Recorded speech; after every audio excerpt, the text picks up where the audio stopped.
Gente, mais uma vez, um prazer, né? Apertar a mão dessas figuras maravilhosas, queridas, que são os mestres aqui da Escola Politécnica da Bahia. Caiubi Alves da Costa nasceu em Niterói em 1942. É graduado em Engenharia Elétrica pela Universidade Federal Fluminense e mestre e doutor em Eletrônica pela Universidade de Paris, na França.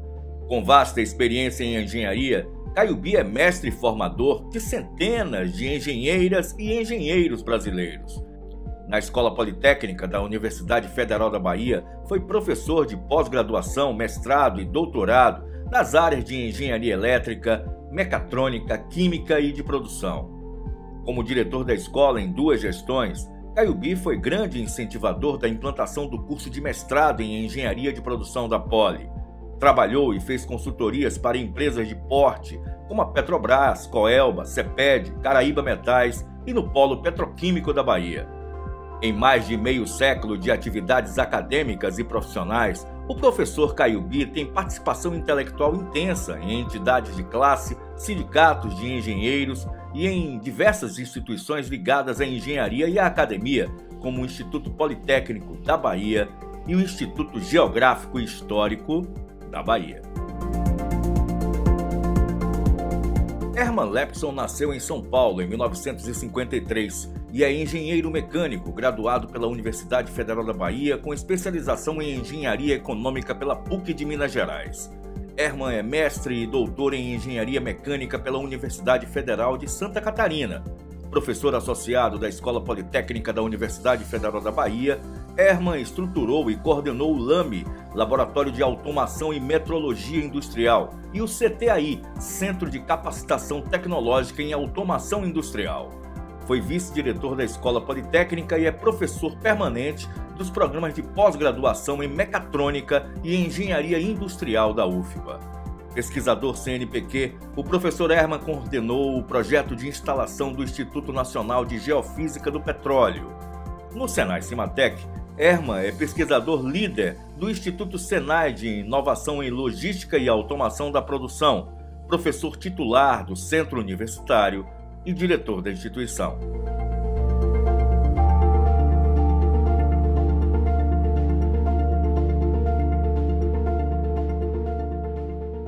Para esse segundo podcast, eu passei mais ou menos uns 5 dias pesquisando alguns temas que serão discorridos aqui em relação principalmente à indústria e à infraestrutura e às engenharias e às escolas, às universidades brasileiras com relação a esse movimento cada vez mais incessante de novidades tecnológicas nas áreas no século XXI. Vamos às manchetes dos assuntos pesquisados para o nosso início de podcast. Fábrica de automóveis com robôs humanoides na China. Cientistas criam a menor tela de LED do mundo com pixels de 90 nanômetros. Projeto Taara e a internet a laser da Alphabet Google.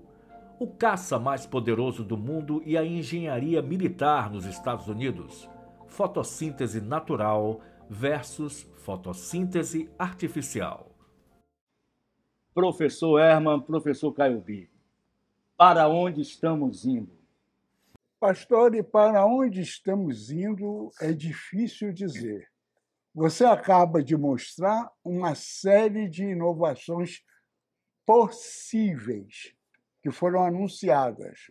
Agora, qual será o uso dessas inovações e as repercussões disso no bem-estar humano? Isso é fundamental. Em 500 anos, ou 500 dias, ou 500 horas, ou 500 minutos, o tempo está cada vez mais acelerado com relação às inovações, às invenções, às ciências. E você, professor Herman, vou lhe chamar de Herman, obviamente, vou chamar você de Caiubi, que nós nos conhecemos já há 25 anos.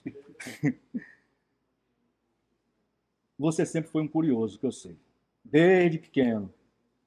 Quando você ouve umas notícias dessa, principalmente com relação a fotossínteses artificiais, a robôs humanoides lá na China, e que envolvem esse mundo incessante, imparável, vamos dizer assim, dessas inovações, Herman? Caio B até já deu uma prévia aqui do que é um elemento, acho que chave para essa discussão toda, tá? Como você falou, nós vivemos um momento cada vez mais acelerado, né? E o futuro acelerar mais.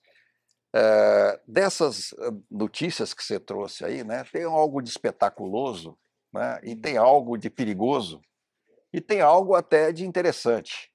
Por exemplo, a comunicação laser, ela se mostrando eficaz, ela vai revolucionar a velocidade com que nós conseguimos nos comunicar, o que é bom.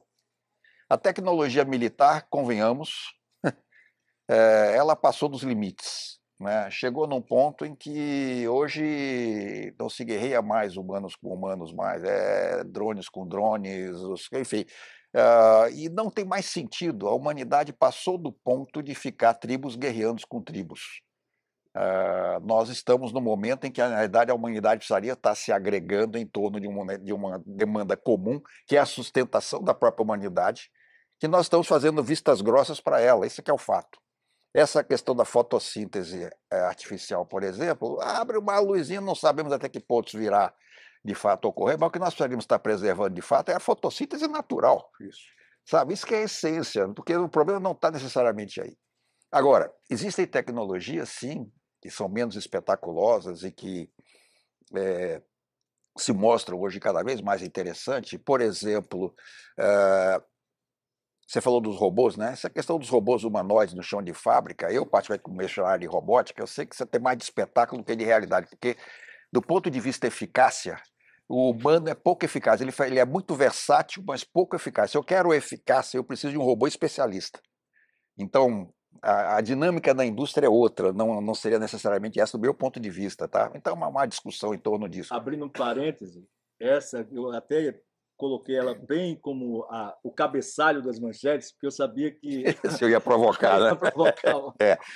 Mas você vê o seguinte, hoje nós já está se desenvolvendo os tais dos micro-robôs que eu consigo colocar na corrente sanguínea de uma pessoa e ela atacar as células sanguíneas sem atacar o resto do organismo. Isso é fantástico e não é tão divulgado. Sim. Né? Outro grupo no Japão desenvolveu recentemente o sangue artificial.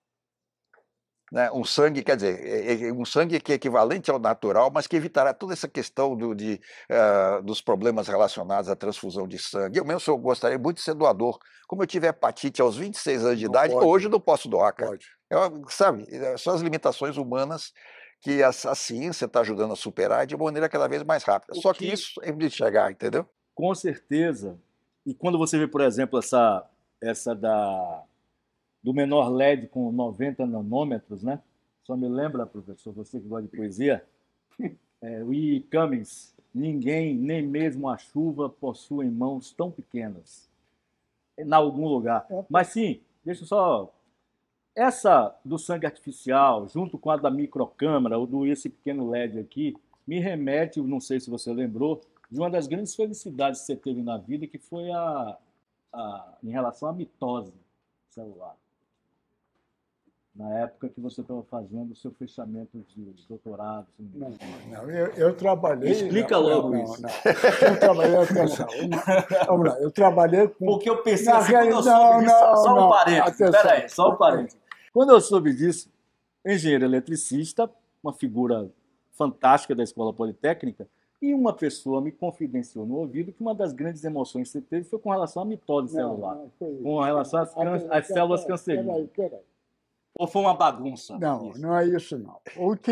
O que de fato eu trabalhei início dos anos 80, foi com a velha Pattern Recognition, que a Herman conhece muito bem, que é análise de imagem e reconhecimento de formas.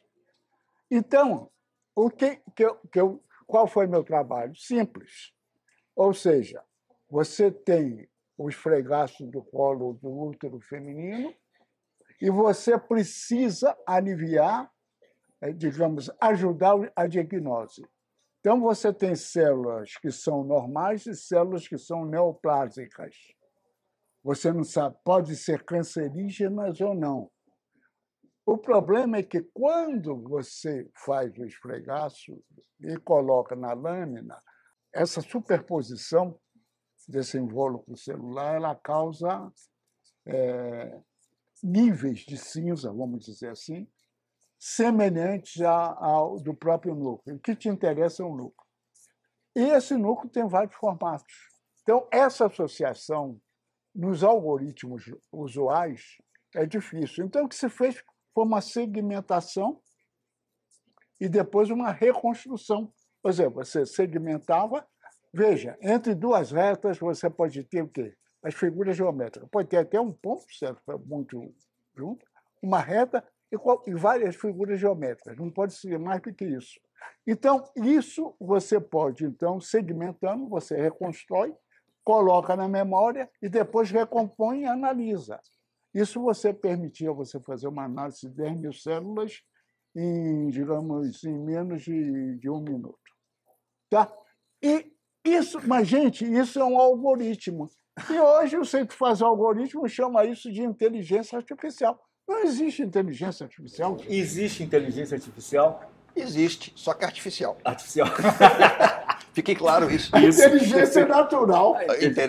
É importante as pessoas entenderem que ela só repete, Isso só que replica eu a amo, inteligência humana. Hoje o que teremos é uma overdose de passados nucleados e harmonizados do que no futuro, ou seja, quando você só vai replicar, né, o algoritmado. Você amplifica até, Amplifica. né? Digamos que hoje as técnicas de inteligência artificial, graças à evolução do hardware, que cá para nós o que sustenta hoje os algoritmos, que Caio falou, é um hardware extremamente poderoso. Né? O DeepSeek, claro. o famoso DeepSeek chinês lá, Claro, conseguiu... O Asher é apaixonado pelo DeepSeek. Sabe qual é a grande proeza dele? Ele ter conseguido desenvolver É o grande amigo dele hoje. um equivalente ao chat GPT com apenas 6.000 GPUs, 6.400 GPUs, enquanto o chat GPT precisou de mais de 100 mil hardwares. É um negócio doido, cara. O avanço da microeletrônica, aliás, há uma figura que eu gosto muito, que é um físico americano chamado Richard Feynman. Feynman. Tá? O Richard Feynman foi quem criou o termo nanotecnologia. E ele era físico, ensinou inclusive no Brasil, no Instituto Brasileiro de Pesquisas Físicas. Ele, quando viu a nanotecnologia, disse assim: isso é um prato feito para os engenheiros. O que eles vão fazer, industriar a partir daqui, não tem limites. E é fato, não tem limites. E aí, aliás, vem a inteligência artificial interessante, que hoje, por exemplo, usando os recursos de inteligência artificial que replicam, convenhamos, como já comentamos, a inteligência humana, e amplificando, eu consigo gerar novas moléculas nunca inventadas, simplesmente botando o algoritmo para funcionar. Enquanto o humano fica lá, será que essa molécula funciona? Será que não funciona? Bota o computador para gerar moléculas. O Bill Gates, ele elencou, há um pouco tempo, ele elencou biociência e saúde, energias alternativas, desenvolvimento para inteligência artificial e um pouco da participação das sociedades com relação ao engenheiro do futuro. Ou seja, são profissões que são insubstituíveis, segundo ele, que o restante está na berlinda. É um exagero? Talvez tenha outras, mas não há exagero nisso, não. O fato é o seguinte, saiu agora um relatório do Fórum Econômico Mundial, que é as profissões do futuro, né? Ele mostra lá, por milhões de empregos gerados, etc. e tal, aquelas profissões que deixaram de existir, são umas tantas, e outras muitas tantas que serão criadas e que não existem ainda, e quase todas na área tecnológica. O que é importante para vocês é aquela velha máxima que uma vez eu me lembro que para a competitividade de um país, você está onde para você ativar a competitividade de um país? Na indústria ou na sala de aula? Olha, Boa pergunta. Há um provérbio chinês que diz o seguinte: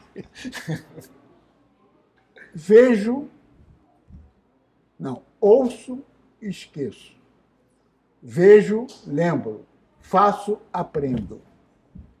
Quando a sala de aula leva para a mão na massa, ou seja, fazer, de fato você aprende. Senão, como o velho provérbio chinês, você vai lembrar ou simplesmente esquecer. Fato. E qual é o nosso problema hoje? Aqui eu vou trazer para a nossa realidade brasileira até baiana. Para no peito e joga no ângulo. Vai. Pois é, nosso método, nosso sistema de ensino ainda Humboldtiano, século XIX, etc., está naquela história do ver, e não do fazer. Tá? E hoje, se você quer formar profissionais, e aí, obviamente, engenheiros são os que estão mais à frente nessa discussão em termos de fazer, tá? Você tem que fazer. Pô. Você tem que aprender a fazer, e é na escola que você aprende a fazer, para depois... Agora, você vai botar um engenheiro para construir um prédio sem nunca ter aprendido a fazê-lo? Veja o seguinte... Você quer coisa mais criminosa do que essa? Herman, o professor Cid Teixeira, que é um velho amigo nosso, dizia o seguinte: o brasileiro sabe conjugar o verbo falar, mas não sabe conjugar o verbo fazer. Se você olhar, por exemplo, as profissões tecnológicas não são carreiras de Estado. Na China, por exemplo, na Europa, não. No Brasil, não. No Brasil, é a ciência do direito. Não tem nada contra os advogados. Mas é como diz um ditado espanhol: del dicho ao hecho hay mucho trecho. Quer dizer... Há muita perseguir, né, professor? Muito discurso e pouca ação. Agora, vivemos o século da prática? Mas aqui não. Eu vou frisar isso que eu ia comentar. É isso que eu ia comentar. O chinês está dando esse nó todo no mundo aí porque eles vão para a prática. Inclusive, estava até lendo, Caio, essa semana, a China está incentivando agora a formação em matemática. Sim. Mas porque qual é a base de tudo? Algoritmo, algoritmo que é lógica, matemática. Você não consegue fazer engenharia sem matemática. Com certeza que não. Então começa lá no primeiro e segundo grau. E onde é que está o nosso buraco aqui no Brasil? Estava lendo até uma pesquisa agora recentemente. Os nossos estudantes vão para as áreas humanas, etc. e tal, porque eles se sentem inseguros de entrar na área tecnológica porque eles não têm fundamentos de matemática. Agora tem um outro Isso é estratégico, concordo. Completamente. Só um parênteses. Me lembrou duas coisas. Deus é Matemático, que é um baita de um livro. E porque podcast a gente solta essas coisas para a galerinha que está assistindo.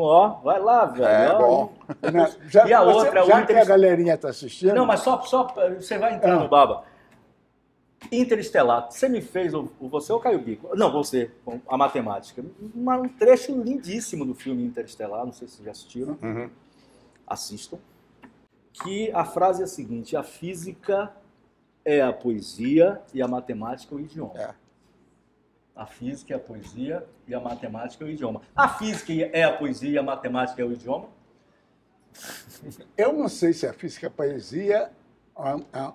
E a matemática e o idioma. Mas eu sempre parto daquela coisa, vou voltar ao Feynman e vou voltar a um velho... Se lembra daquela série Arquivo X? Sim. A verdade está lá fora. Não é na sala de aula. Lembrando, Guerra Junqueiro, a natureza, a verdadeira Bíblia, és tu. Você tem que olhar o mundo. As descobertas vêm por experimentos. E, aliás, aí vem um detalhe, né? Ver o mundo está cada vez mais difícil. Sim, as pessoas não veem o mundo. Porque as pessoas estão cada vez imersas num mundo artificial, segmentado, que você bolha, e você deixa de enxergar a totalidade. Isso é outro problema que nós estamos enfrentando. E, inclusive, assim, o termo é meio pesado, mas eu acho que vale idiotização da nova geração. Sim, mas Herman, sabe? Nós estamos a viver o admirável mundo novo de Huxley. Numa outra perspectiva, Não, e tem mais. Os gamas, principalmente... Você sabe quem são os gamas? O pessoal que faz programação. Eles ficam felizes, fazem lá os joguinhos, os programas deles, aí vivem aquela vida, ganham um bom dinheiro, vão para casa à noite. E o mundo muda, e os que de fato mandam, os alfa e os beta, Tem não uma estão nesse velha, jogo. tem uma velha, eu vou tentar, eu sou péssimo de piada, tá? Vou pegar os seus 3 copinhos aqui, o seu é esse, o seu é esse. Tem uma velha piada argentina, que para esse mundo, o admirável mundo novo, que tá aqui o bilionário, ou a Bintec, ou o que você quiser, quem domina, o dono da zorra toda, tá aqui em cima. Aqui está o governo, aqui está o sindicalista, aqui está o povo. E aí ele chega, tem 3 Oreos, aquele chocolatinho. Aí um some. Aí ele chega, foi ele. Dá uma briga danada. E ele aqui só assistindo. É mais ou menos isso, ou seja, vou entrar um pouco nessa coisa da profissão, da escolha e de uma... Quando eu ouço essa palavra, chega a me arrepia. Empreendedorismo.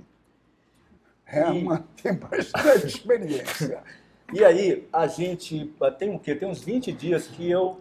Não, 20 dias não. Tem uns 2 meses. 20 dias eu me lembrei, por conta desse nosso papo aqui. E há 2 meses. Eu peguei um Uber, uma vez, um engenheiro químico. E numa segunda-feira. Na sexta-feira foi um engenheiro civil que estava... E aí... Eu me lembrei também, olhar mais uma outra dica de filme, aqui eu anotei isso aqui, vou achar rapidinho, que é Ken Loach, Você Não Estava Lá. Não tem o Ainda Estou Aqui, que também é um belíssimo filme do Valtinho Salles. Tem o Ken Loach, Você Não Estava Lá, que é, eu não costumo dar spoiler, mas é sobre a uberização nos idos, na Inglaterra. E esse poderio e dessa concentração de conhecimento, dessa bolha que nós estamos vivendo, dessa avacalhação intelectual que muitas vezes a gente fica à mercê até de um comportamento cultural de um povo, de uma cidade. E as pessoas vão sendo ilhadas e ilusionadas para novos tipos de... Quando você vê a inteligência dita artificial, que eu digo inteligência das Big Techs, né? Tomando conta e principalmente tirando oportunidades de trabalho e essa uberização constante. Vivemos com isso aí aspectos práticos mesmo de escravidão digital, neocolonização, ou é muito exagero falar sobre isso? Primeiro tu. As plataformas, que é o termo genérico que se usa, na verdade é uma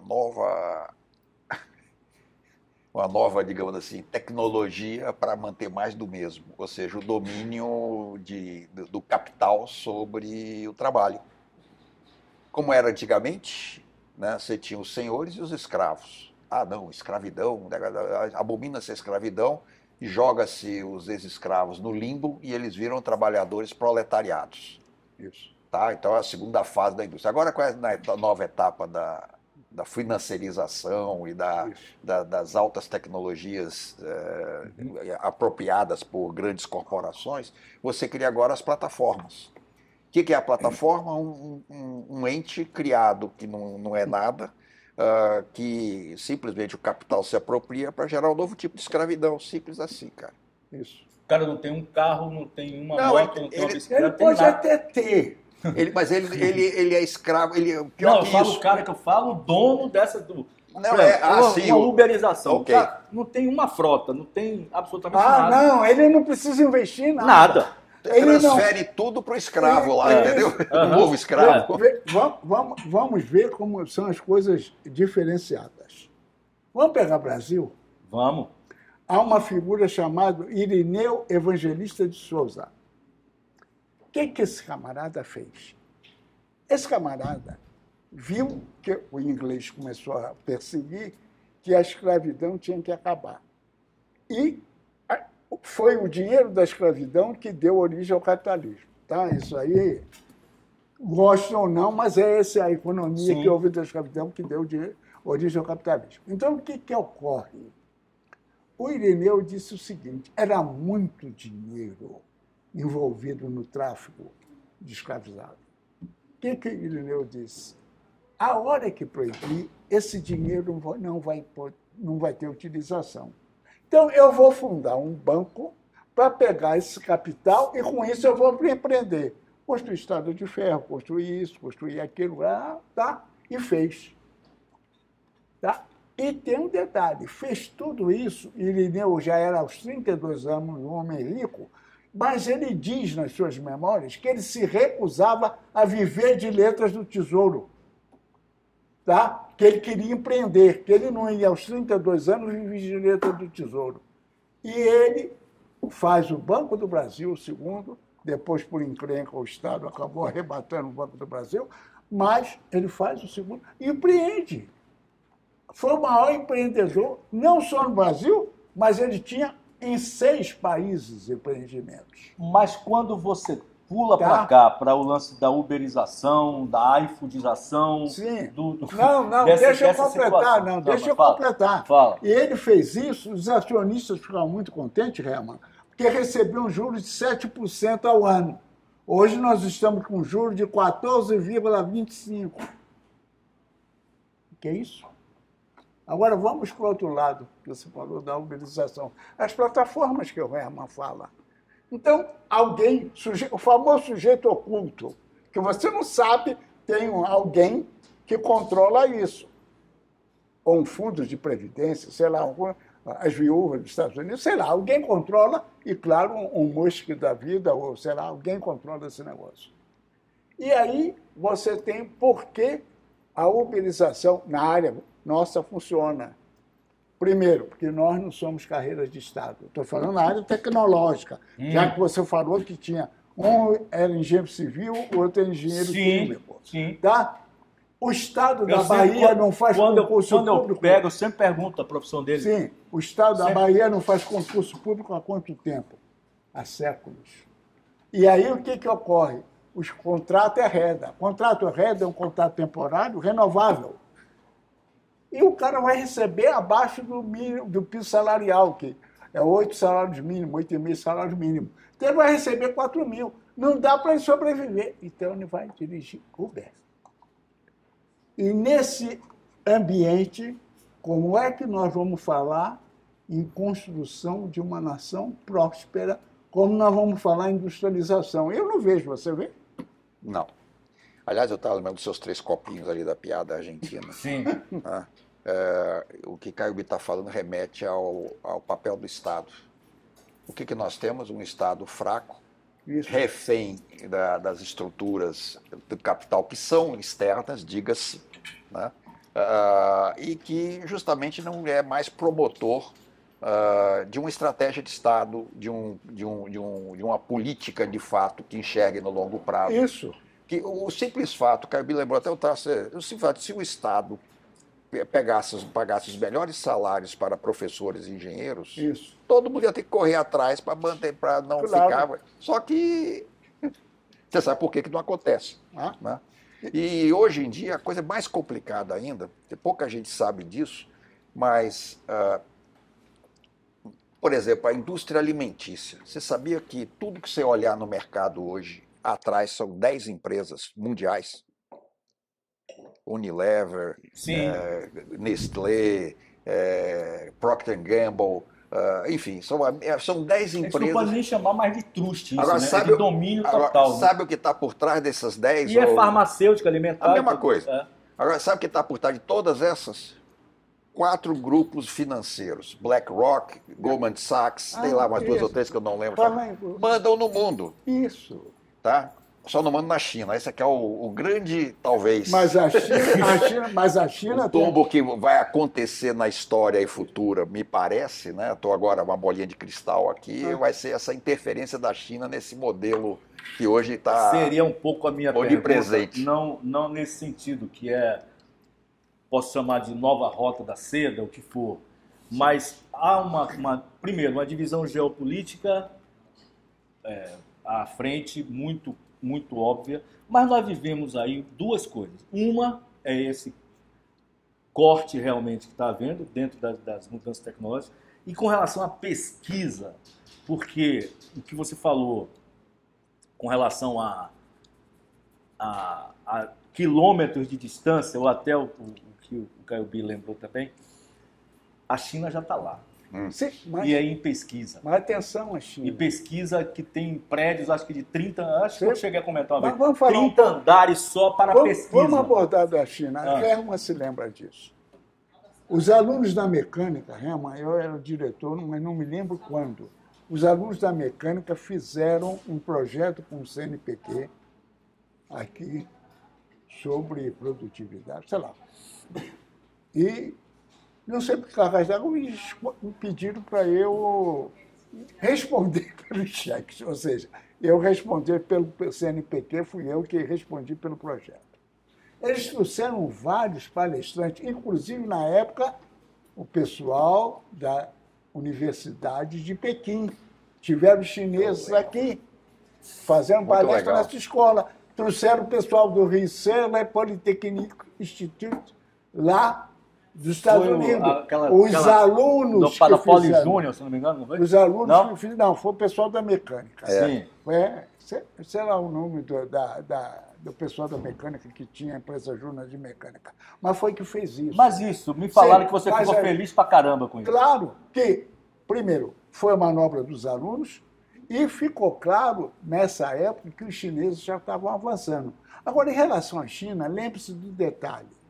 Em 1980, se não me engano, os chineses estiveram aqui na Bahia, eles mal dominavam, tinham dificuldades com o orelhão. Mas só que em 75 tinha subido um cara chamado Deng Xiaoping, que era o quê? Engenheiro. Engenheiro. E de lá para cá, os dirigentes chineses foram todos engenheiros. Não estou puxando a brasa para a nossa sardinha, não, Rema. Mas o que acontece é o seguinte, a China mudou de patamar. Tá? A China mudou de patamar. E avançou do jeito... A China... quando eu estava ainda fazendo doutorado, 82, eu terminei em 83, eu tinha colegas chineses. Eles dominavam muito mal a parte de microeletrônica. Hoje, eles dominam, não só dominam, como na pesquisa estão muito mais à frente. Mas por quê? Fizeram um projeto de nação. Os chineses fizeram um projeto tão grande que, lembre-se, que eles, além do deserto de Gobi, eles têm problemas seríssimos com as areias que invadiam as casas, os municípios, as cidades. Eles fizeram um projeto de 40 anos que concluíram agora. Fecharam um cerco vegetal. Contiveram. Mas isso é um projeto de 40 anos. O Brasil, o último projeto de nação, foi de João Paulo dos Reis Veloso, com gás. Em 1974, tem meio século. De lá para cá, os governos fazem puxadinho. Não, ou enterram, né? Ou enterram. Tá?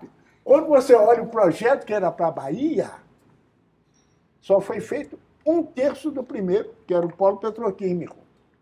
O polo de fertilizante não saiu, o polo petroquímico não avançou para as fases seguintes, que era ir até a manufatura. Eu e Hermann, inclusive, trabalhamos, né? Você lembra do projeto da Chireno? Lembro. Né? Com a Sulzer, com o pessoal da IBM, que deu chabu.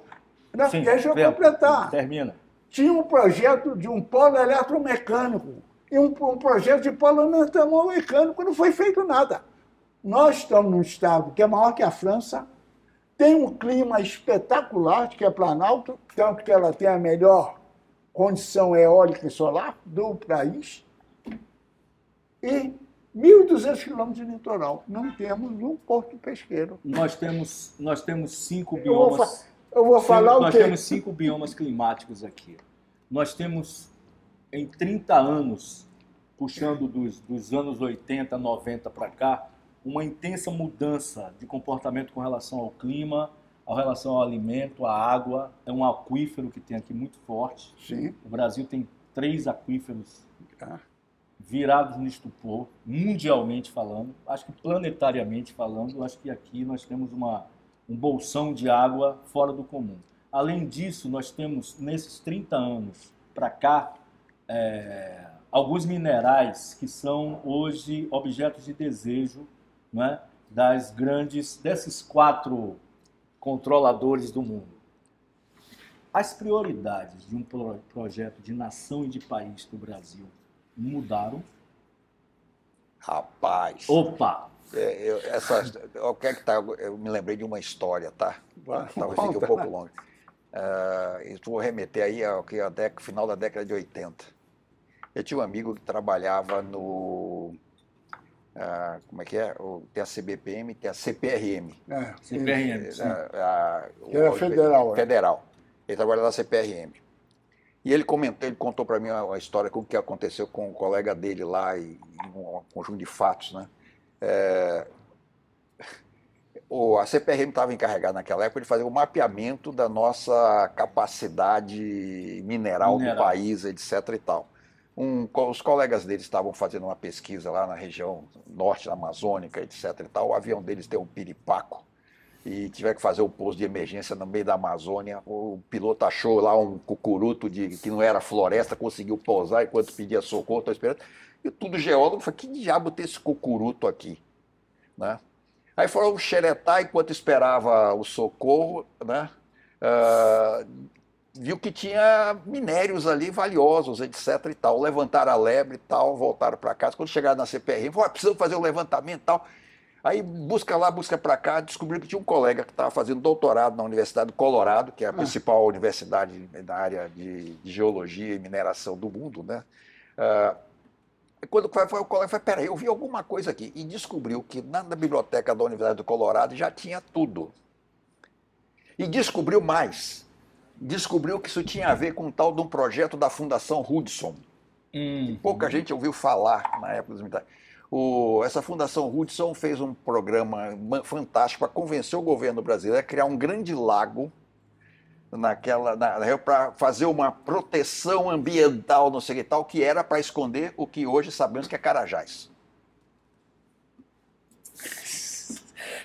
Então esse país, desde então, vive assim, né? Agora você está falando aí das oportunidades e tal, estou vendo que está havendo uma disputa, né? Os Estados Unidos estão preocupados porque os chineses vieram na frente para comprar as reservas minerais brasileiras. Ué, por que não tem brasileiro nesse negócio? O subterrâneo, Entendeu? Bom. Eu volto a falar da sala de aula. Eu volto a falar da necessidade, não só a sala de aula de ensino universitário, ensino acadêmico, mas o conhecimento. Você me permite uma intervenção nisso? Manda bola. Aí eu vou falar mal dos engenheiros, viu? Fala. Nós temos um problema de formação nossa aqui. Enquanto os engenheiros chineses são líderes de Estado e mudam o país, os nossos engenheiros só enxergam o micro. Nós formamos engenheiro para ser engenheirinho de obra, para ser engenheirinho de manutenção, mas engenheiro que não consegue enxergar a estratégia. Isso é parte do problema que a gente comentou antes sobre a educação da engenharia. Não sei se Caio B concorda comigo, mas nós temos um problema sério. Eu concordo e vou dizer a você o seguinte. O ensino da engenharia nesse país já foi diferente. Quando eu terminei meu curso em 65, ou seja, antes da reforma universitária, e nós tínhamos na Fluminense um grupo chamado GEP, Grupo de Estudos de Produtividade Industrial. Então, um curso de extensão, veja, uma das coisas que a UFBA perdeu e muito, o Hermann fez muita extensão. Se lembra da Patresi? Sim. Isso a gente pode voltar depois falar sobre a Patresi. Porque aí tinha um engenheiro no poder que era Itamar Franco. Tá? Mas isso é outra história. Mas voltando aqui aos idos dos anos 60. Então, tinha esse curso de produtividade industrial na Fluminense. Então, era baseado, basicamente, no pessoal da Renault, automatização de Renault. Então, você fazia estudos de postos de trabalho, estudos de tempos e movimentos. Aluno, garoto, todo mundo garoto e tal. E sabe quem nós tínhamos como professor? Uma figura como Plínio Castanhete, que ia lá, ensinava a meninada numa boa, tá? Vinha Plínio Castanhete, foi um dos caras responsáveis pela Petrobras, foi ministro de Goulart e tal. É uma figura conhecidíssima. Tinha Inácio Rangel, que com Rômulo Almeida foi quem assessorou Vargas. Eu não esqueço, Inácio Rangel, um dia chamou atenção, porque naquela época você fazia o vestibular para engenharia. Não sei se você ainda foi assim. Foi. Tá? Para engenharia. Então você tinha 2 anos comuns e depois que você escolhia a modalidade que você ia fazer. Então o que ocorreu? Todo mundo ali fazia tudo. Eu fiz a mesma topografia de civil, fazia a mesma química, é tudo igual. Tá? Depois, cada um seguiu o seu caminho. Então, o que o Inácio Rangel disse para a gente? Isso foi, se não me engano, em 62, 63, mais de 60 anos. Aí disse, olha, cuidado com o que dizem as revistas técnicas estrangeiras. Porque, por exemplo, você pega uma revista americana, naquela época os Estados Unidos era o grande produtor de aço. Então, tudo construía em aço. O Brasil só tinha siderúrgica nacional, a belgo-mineira, umas poucas. O Brasil produzia pouco perfil de aço e alguns perfis não eram produzidos. Aí o que o Inácio disse? Aí você viu a revista, né, vocês, jovens, aí veio a revista e disse, não, então eu vou projetar em aço, não vou projetar em concreto. 2 coisas podem ocorrer. Ou o Brasil produz o perfil, ou o Brasil não produz o perfil. Se produz o perfil, vocês vão aumentar a demanda e vão gerar inflação. Se não produz, vocês desequilibram a balança comercial. Você quer uma lição mais simples e melhor para a meninada? É isso aí. Mas hoje, extensão, que a UFBA já foi cursos de extensão vários. É uma tarefa. Nós tínhamos aula de segunda a sábado.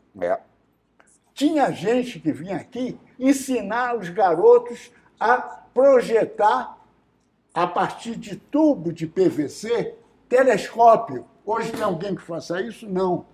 Não estou criticando os colegas, que a situação mudou.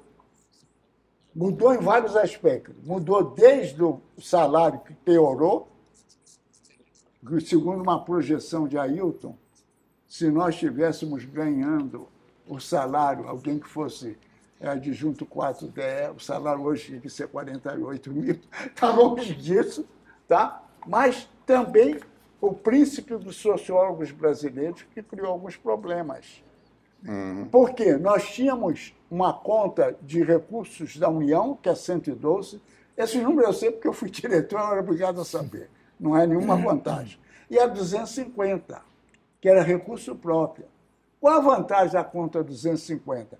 Por exemplo, nós conseguimos dinheiro do Ministério de Minas e Energia. Herman conseguia dinheiro de empresa. A gente botava na 250. Quando chegava o fim do ano, o nosso projeto estava em andamento, o governo federal não podia tirar. O que fez o príncipe dos sociólogos, o FHC? Tirou a conta 250. Então, hoje, se você consegue dinheiro de terceiro e coloca, no fim do ano, teu projeto não está pronto, Brasília leva. Esse foi outra do nosso querido sociólogo. Antes, a UFBA tinha um procurador.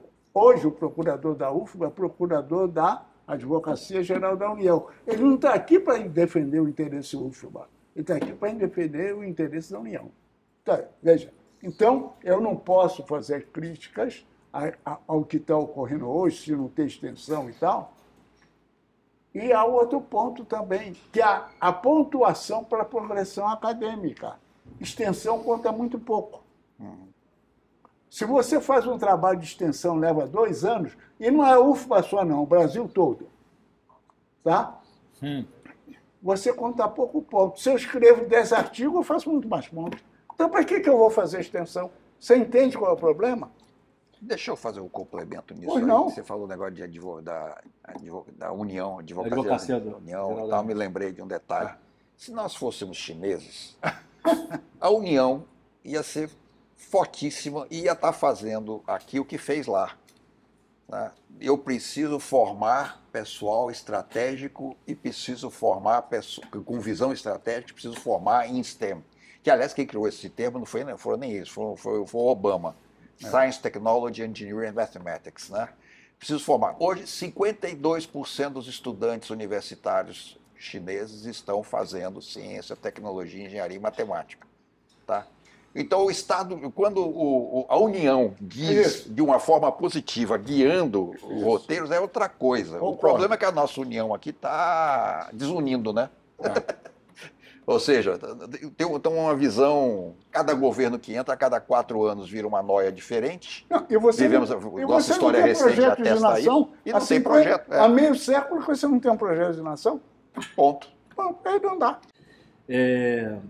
Retornando no seu raciocínio, essa questão da união, que é desunida, não passa uma ideia para vocês. Assim, muitas vezes, o jornalismo é pago para desconfiar. Claro. Então, não passa uma ideia para vocês de que há realmente uma composição daqui a haver uma situação de entrega de commodities para ou não? Não precisa falar haver, não, é só olhar o passado. Isso. Entendeu? Como é que foi sempre o jogo de dominação mundial? Os ricos, os pequenos, o pessoal chama lá do norte, né? Basicamente Estados Unidos e os satélites europeus, produzem os bens manufaturados e você, periferia, produz os bens primários. Então, a Bahia tem que produzir cacau. Agora, chocolate quem faz é belga e alemão. Só a título de um exemplo bem prosaico. Há controvérsias porque há realmente hoje, na agricultura familiar, isso eu acompanho de perto, o lance das agroindústrias que estão... Né? Eu ia até comentar isso. Está começando a surgir a revelia da União. Tá, iniciativa nesse sentido. Mas se você for olhar bem, o Brasil produz... nosso objetivo aqui é produzir mais matérias-primas básicas e importar o principal. Aliás, você sabe quem é o maior exportador de café do mundo? Nós somos o maior exportador de café do mundo. Não, o maior... Produtor de café, exportador de café do mundo. Não, o maior... Quem faz a maior, digamos... Em valor, tá? Em valor, não, porque faz a industrialização do café é a Alemanha. A Alemanha. Sim. Quem mais produz café, sabe o que é? Sabe aonde... É o Brasil. Você sabe aonde, por exemplo, Conquista produz café para a Alemanha. Sim, a Conquista produz Barra do Choça ali. Tá? E eles fazem até cosméticos, medicamentos à base de café. O licuri baiano é a base cosmética do L'Occitane. E aí, você me permita... Mandacaru. Você me permita... E aí vem... Desculpa. Não, me permita, porque está nessa linha, sim, lembrar de um brasileiro que foi perseguido e morreu, inclusive, de infarto novo, que é o Mário Wallace Simonsen, que foi o grande industrial brasileiro, o grande empresário brasileiro na década de 60. Morreu em Paris. Por quê? Porque a família dele, desde os Simonsens, que chegaram lá da Escócia, da Inglaterra, eles exportavam café. Tinha uma companhia em São Paulo que exportava café. Só que ele descobriu que o café que ele exportava in natura, a saca, se ele fosse exportar para o cara que vende o café, no varejo, digamos que aqui fosse $60, aqui era $1.200. Ele aí criou uma companhia, tá? E ele era, ele é um dos grandes acionistas da Paner do Brasil. É isso, esses exemplos do capitalismo controlador de monocultura, né? Essa estrutura... Que Caio B coloca assim, historicamente a gente tem que elogiar o cara, mas ele está dentro de um composto de monocultura, um composto de grande propriedade. Atenção, ele não fez isso. Ele partiu... Ele não fez reforma agrária na parada. Não, ele não fez. Ele não botou 10 mil cafeicultores lá, mas não. Mas ele partiu para comercializar no varejo. Só que Sim. isso aí... Mas eu falo o modelo de capitalismo, entendeu, cara? Sim, mas o que eu digo a você... O que a gente está falando aqui é de cooperativa, cara. O que eu estou falando aqui é de agricultura O que eu familiar. estou falando não é de agricultura familiar. Estou falando de um empresário que foi levado Legal, à morte mas sim. pela oligarquia que domina o país. É isso que eu estou falando. Sim, Tá? sim. Tem esse lado.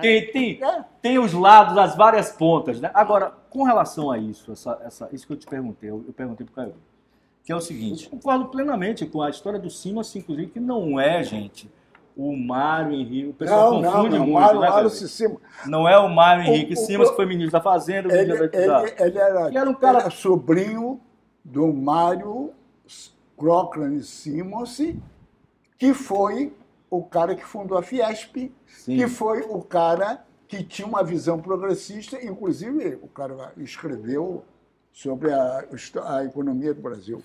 Mas quando a gente chega nesse desenho, e aí a gente volta a falar, aqui, quando... Eu não queria comentar, mas vou. Vamos lá. Causa-me espanto e estranheza, muitas vezes, quando eu vejo, por exemplo, aquela região portuária ali, da Cidade Baixa, certo? Tá. Que você tem a velha escarpa, linda e maravilhosa, né? Uhum. E que você chega na chamada primeira rua do Brasil. Né?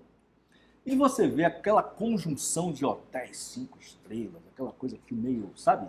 Meio aquela parisiense, sabe? Aquela ambiente de alta conta. E aí você vê portuário, e uma suposta nobreza aristocrática puxando ali, né? Então, é disso que eu estou falando, ou seja, há uma sensação cada vez mais de bens primários sendo, Sim. né?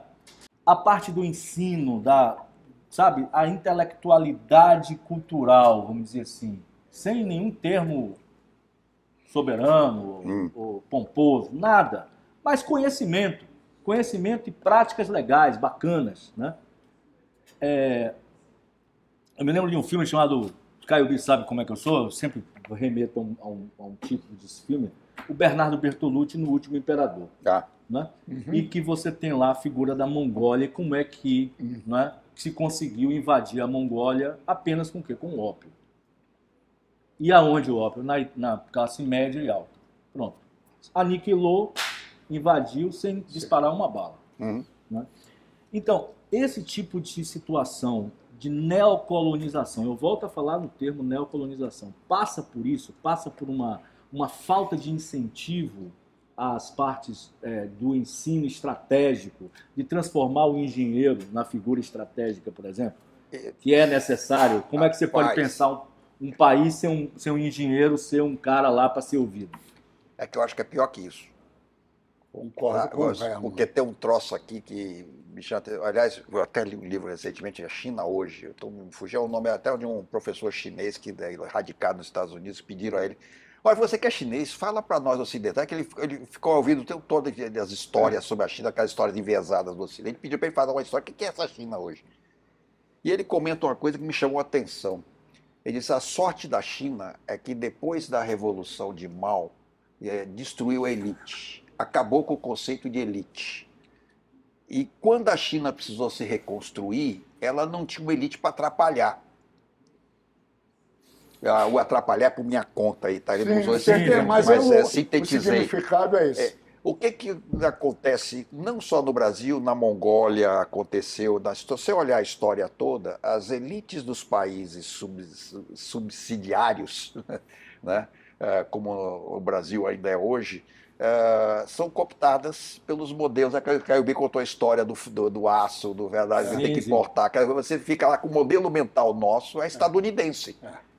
Tá? E a nossa elite é cooptada por esse modelo, e isso atrapalha, inclusive, a formação do engenheiro. Tudo aquilo que a gente falou antes. Sim. Visão estratégica, isso acaba sendo mitigado ali e não interessa para essa elite, aquela cooptada que ela está muito bem obrigada, né? Tá obrigada e abrigada, ok? E o povo que se dane, né? O país que se dane. Para quê? Eles estão muito bem. Com tá? certeza. Vivem das rendas. Olha, ele contou a história aqui. Né? Tá todo mundo vivendo da financiarização do mundo hoje e pronto. Estão nos rooftops. Não, mas para você... 14,5% de juros é ótimo para esse pessoal, cara. Com certeza. E Herman está lembrado de uma coisa, eu vou refrescar aqui.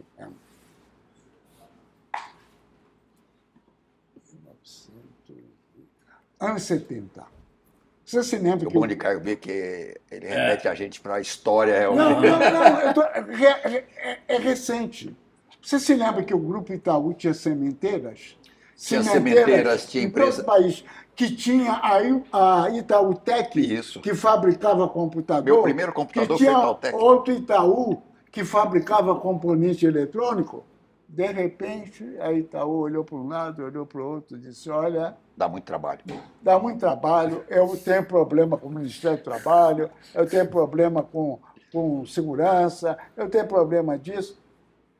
Eu vou ficar só no banco. Estou ganhando muito bem. Vendeu todos os ativos industriais e hoje Itaú só tem banco. E está muito bem, obrigado. O lucro é fabuloso.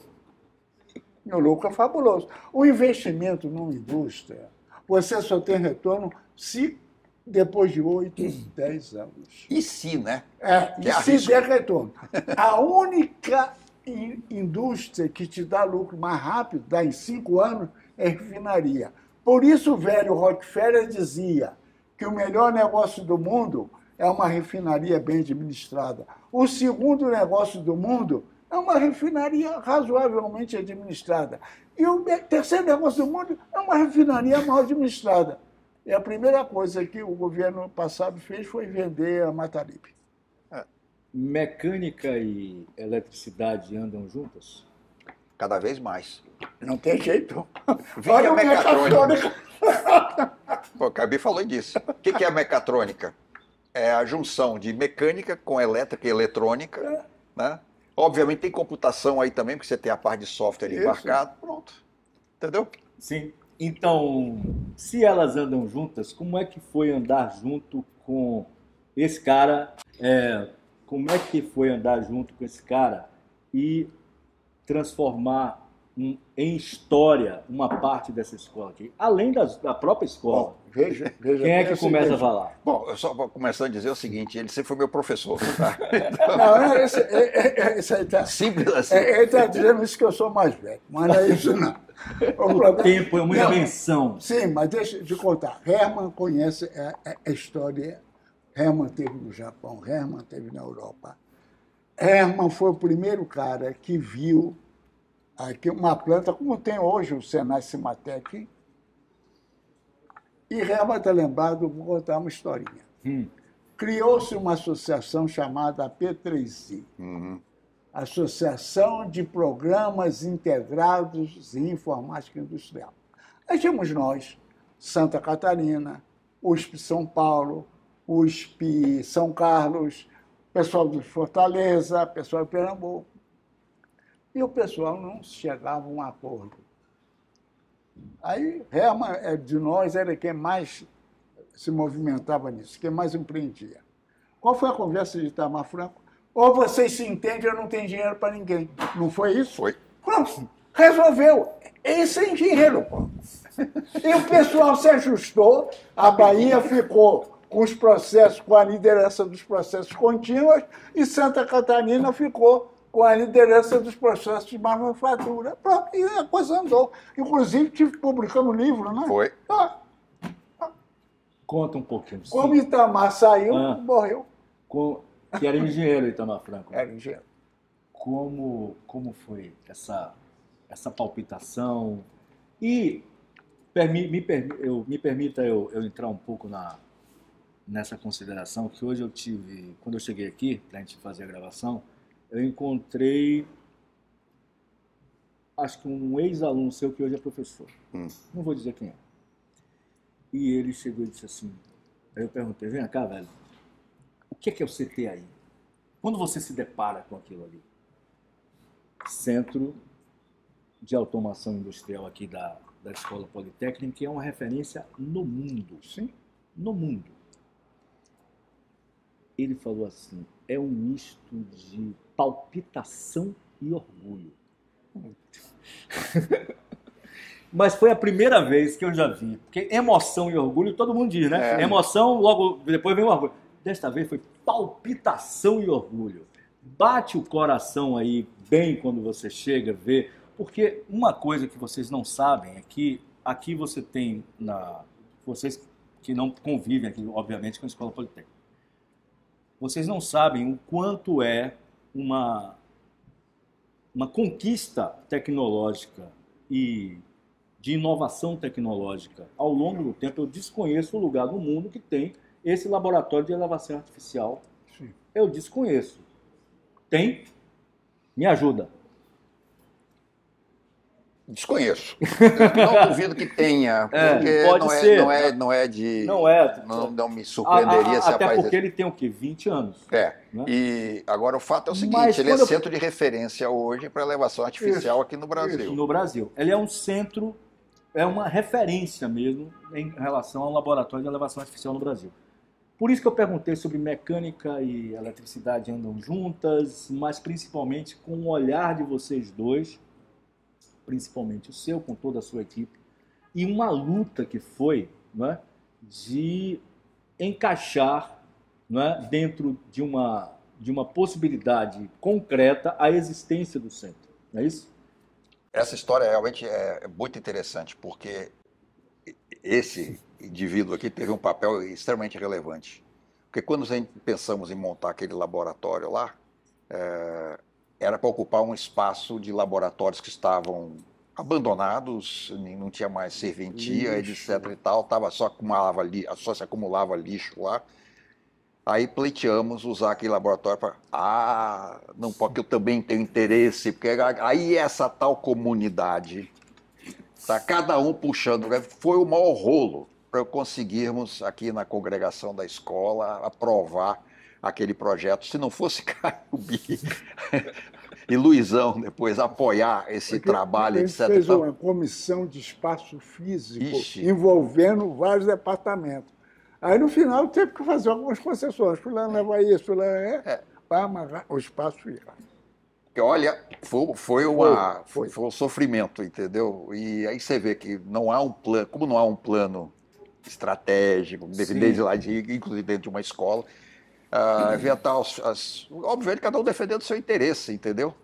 Mas como não há um direcionamento maior, os interesses diversos acabam se pululando ali, acaba mais confusão do que ajudando.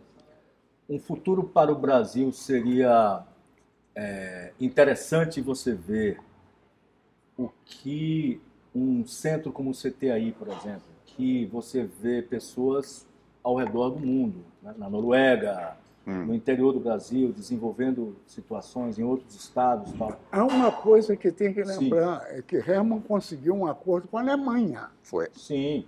E isso ajudou bastante.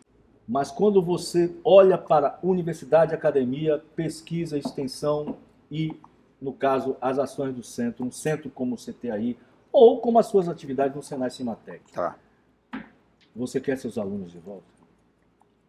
Eles formados profissionais aqui no Brasil, ou você prefere que eles estejam em outros países do mundo? É óbvio que não só quero eles aqui. Entenda a pergunta. Não só quero é uma eles provocação aqui. Assim, bacana, assim, do tipo assim, poxa, se eu pudesse, eles estariam aqui em tal lugar e tal. Não é sonho. Não só gostaria de tê-los aqui no Brasil, como gostaria de repatriar os que estão lá fora. Só que eu vou fazer o que com eles aqui se eu não tenho... Eles vão virar motorista de Uber? Exatamente isso. Tá. Eu preciso ter condições de não só absorvê-los, mas com dignidade e mais, que eles possam exercer todo o seu conhecimento, etc. e tal, em todo um plano. Um projeto de vida estratégico para ele e para a nação. De novo, eu sou obrigado a falar da China. Os Estados Unidos não resolveram fazer essa confusão toda agora aí, né?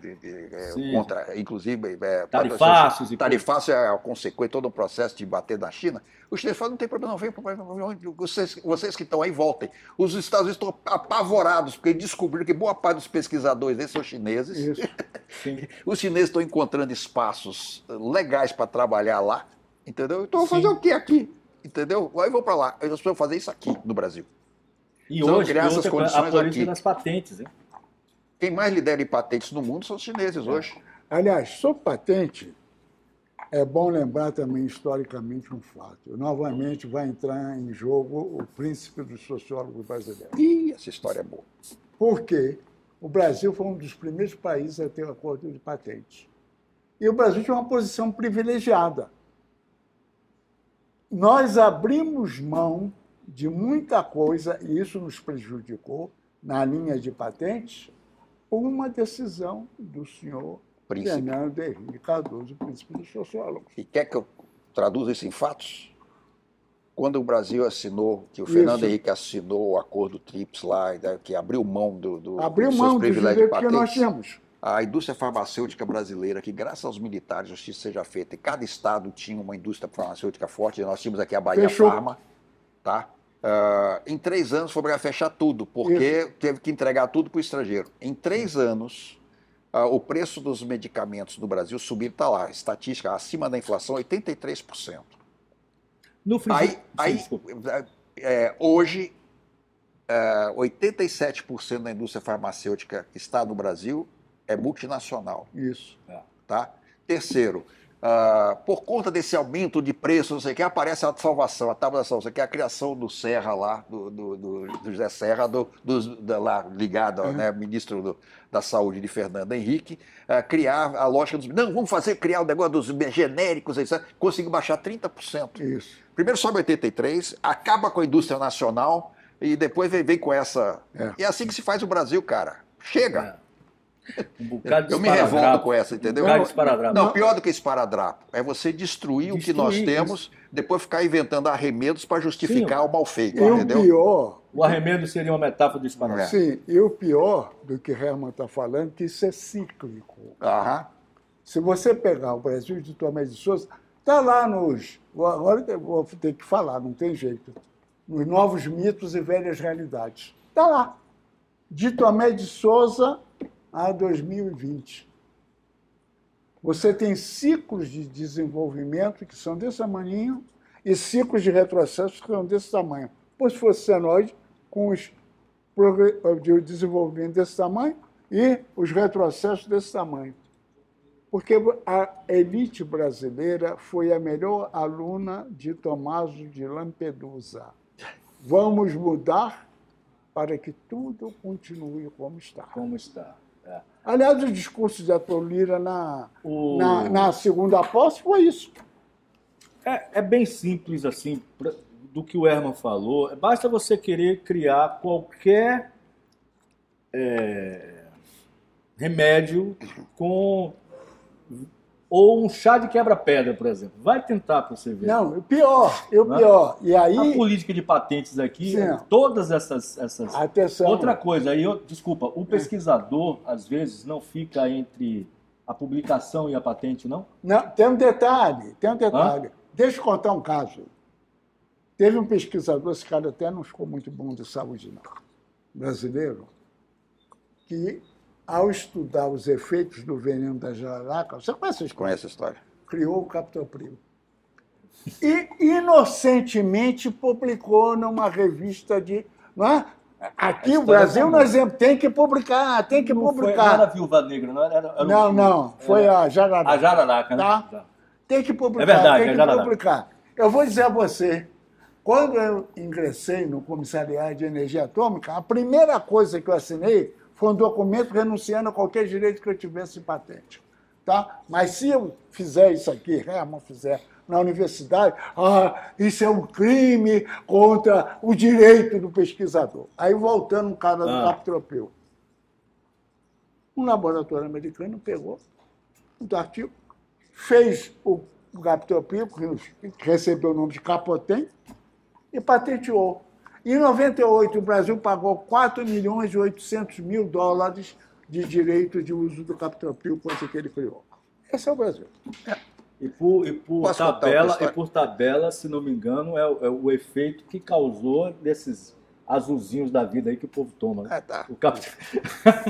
Mas posso contar uma história minha também? Fala, um pouco sobre dessa história dos voos de galinha que a gente tem. Sim. Quando eu estava fazendo ainda o mestrado, né, surgiu uma ideia e lá a Universidade de Santa Catarina, onde eu estava fazendo o mestrado, criou o primeiro incubador de base tecnológica do país. Nós ainda estávamos vivendo o ambiente pós-ditadura e os militares, com todos os defeitos, e não vou aqui entrar no detalhe, mas eles tinham uma visão, pelo menos, mais de nacionalista de país, etc. E tal. Então havia um fomento ainda, havia uma ideia de fomentar a indústria automotiva brasileira. Bom, incubei a empresa lá, nessa incubadora, com os colegas da pós-graduação, etc. Geramos uma patente, essa patente virou o produto da empresa, a empresa está viva até hoje. E nosso primeiro cliente, quando a gente expôs lá, a universidade bancou para a gente expor numa feira lá em São Paulo, etc. e tal, foi a Metal Leve, lembra? Sim, lembro, a Metal Leve. A Metal Leve, esse troço funciona, mas se funcionar eu compro. E funcionou. E ela comprou. Quando ela comprou a ideia, sabe como ela era uma empresa de referência no setor automotivo? A Metal Leve, né? Ela era do Mindlin. Ela era a maior empresa produtora do coração dos motores de combustão interna, que são os cilindros e pistões, fornecia para todos do mundo inteiro, de Caterpillar nos Estados Unidos, Cummins nos Estados Unidos, General Motors, todas. Tá? Era a maior empresa do mundo na área de metal mecânica. Né? Quando a Metal Leve começou a disseminar isso, as montadoras viram aquilo, poxa, isso funciona? Rapaz, foi a salvação da nossa empresa. Fornecendo para todo o setor automotivo, então a empresa decolou. O que aconteceu com a Metal Leve? As complicações de país, aquele negócio, todo mundo falou, chega, cansei de tentar virar industrial nesse país, e vendeu para a Marley, alemã, que era a terceira no segmento. Hoje nós importamos aquilo que um dia fomos os maiores exportadores do mundo. Herman, dentro dessa linha... Sim. Essas coisas, para mim, são... Herman, dentro dessa linha, já que ele está no fechamento, já vai demorar mais um pouquinho, porque o papo está bom. Itaipu foi projetada e construída por engenheiros brasileiros. Os componentes, fora a subestação de SF6 e o retificador de alta tensão, foram todos construídos, projetados aqui. O que nós temos hoje? Nada. A VEG. A VEG. Sobrou a VEG. Sobrou a VEG, tem razão. Para não dizer que acabou. Não, sobrou a VEG. Eu vou abrir aspas aqui para uma pessoa e ela diz o seguinte, que a mente que se abre a uma nova ideia jamais volta ao seu tamanho original. Com certeza. O velho Alberto, ele tem razão. Alberto não é o Santos Dumont, é porque eu abrasileirei o nome dele, que é o Albert Einstein. Uhum. Há originalidade ainda a se conquistar, Herman? Claro. E mais, eu até gosto de uma outra frase, que é de conhecimento popular, que diz, conhecimento é a única coisa que se multiplica quando se divide. Exatamente, e é fato. Sabe?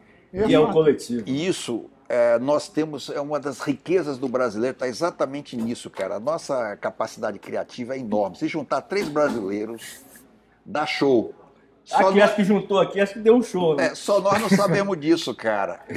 Rapaz... Pelo menos por causa deles dois, não de mim, não, que eu sou um bicho feio. Mas fala. Mas veja o seguinte, nós somos um país rico, culturalmente, etnologicamente, pelo caldeirão de raça que somos, e devemos nos orgulhar disso, e nós temos vergonha. Que é uma vergonha. O complexo vira-lata não tem razão de ser.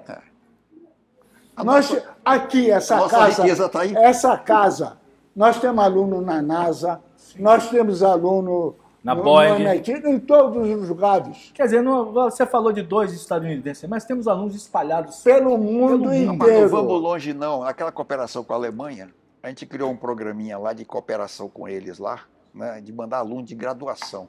O maior sucesso. O aluno brasileiro chega lá, dá show. Os alemães não querem outro. Não sei longe, não. Caltech. A felicidade que esse cara aqui teve, por exemplo, com a Poli Júnior, que foi essa história do... Foi pessoa da mecânica, eu não lembro não. Que é bem bacana. Claro, com certeza. Ou seja, a galera do Aero, a Ashefly, é massa demais. Velho. Não, você quer ver uma coisa? E ganhou o campeonato mundial. Eu quero lembrar outra coisa. eu sempre lembro com muita satisfação a Bitcoin. Você lembra da Bitcoin? Que Herman trouxe uma moeda de 2 euros e a máquina rejeitou, que era 2 euros, lembra muito um real. É o mesmo diâmetro, e ela rejeitou, só aceitava mesmo o real. E outra coisa, se lembra daqueles trabalhos de Arthur com o pessoal do Aero-UFBA? O problema de determinação de atitude? Em outras palavras, essa escola chegou a fazer os protótipos de drone. Só que morreu, não tem continuidade. Eu acompanhei os protótipos de drone aqui. Tá? Não tem continuidade. Quer dizer, e veja, a Bahia precisa, mas veja a diferença do chinês.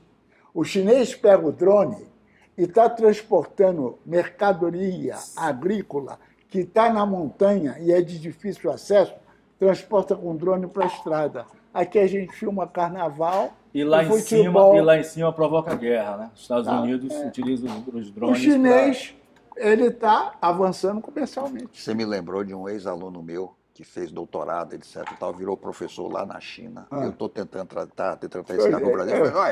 Ele falou, bom, o dia que eu tiver condição de voltar, aquela só que a gente falou antes, né? Ele falou, aqui na China, cara, eu só pedir que aparece tudo que eu preciso para o meu laboratório. Tá? Pô, aí não dá, né? Eles é que estão certos, pô.